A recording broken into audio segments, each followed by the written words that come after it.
Imagine opening your feed and freezing on a single frame. Sandra Hüller in pale morning light, hair tucked behind one ear, gaze steady like she already knows the next line. No haze, no heavy retouch, just air, light, and the kind of quiet that dares you to look closer. It doesn't feel posed so much as captured, like the camera pressed pause precisely when the day decided to begin. You lean in because this isn't performance, it's presence. Pictures don't lie, the opener sets the tone. A narrow street, stones still damp from an overnight drizzle, a scarf knotted carelessly but perfectly at her throat. She stands at a corner where the sun breaks over her roofline and stitches a fine gold edge along her profile. Nothing shouts, everything lands. You can almost hear the city clear its throat. Swipe, and the world turns studio simple black and white. A single stool, and a soft box set higher than you expect. Sandra sits half-turned, elbows on knees, expression somewhere between question and answer. The light sketches one side of her face and leaves the rest a shadow. No ornaments, no flourish. Negative space doing quiet work while presence does the styling. Minimal somehow reads maximal when the subject knows who she is.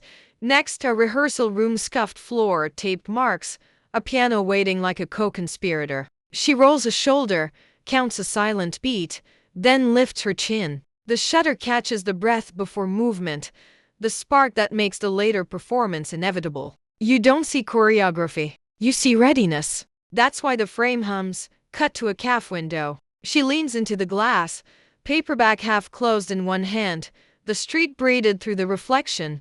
Neon, a cyclist, a stray dog negotiating a puddle. She smiles not to the lens, but to whatever thought just arrived, and suddenly the picture stops being pretty and starts being human. Its ordinary turns cinematic because the person inside it carries a story that doesn't need to shout. Motion follows. A walk-and-talk sequence along a riverside path, coat unbuttoned, wind pushing at the hem. The lens tracks her, and the background softens to a tasteful blur.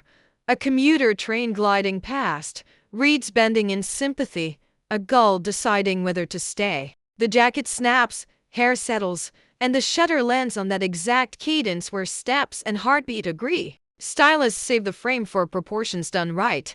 One hero piece, two quiet supports, zero clutter, a close-up interrupts scale window light, honest grain, a constellation of freckles the sun remembered from yesterday. No porcelain smoothing, no glassy finish. Texture is allowed to live. She meets the lens as if to say, you can look. I'm not performing. I'm present. Real light is the best filter and it does not lie.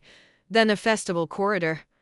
Posters stacked in layers, muffled conversations, someone laughing 3 rooms over. She slips past a curtain and pauses where the light falls just right on the fabric of her jacket. The photographer catches a half turn, a considered breath, that tiny moment where public and private make a truce. The image feels like a held note.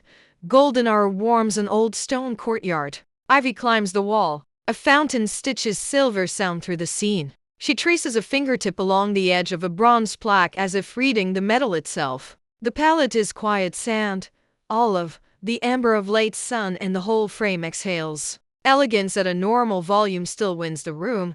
There's a candid beat most galleries would cut. A gust flips the edge of her scarf.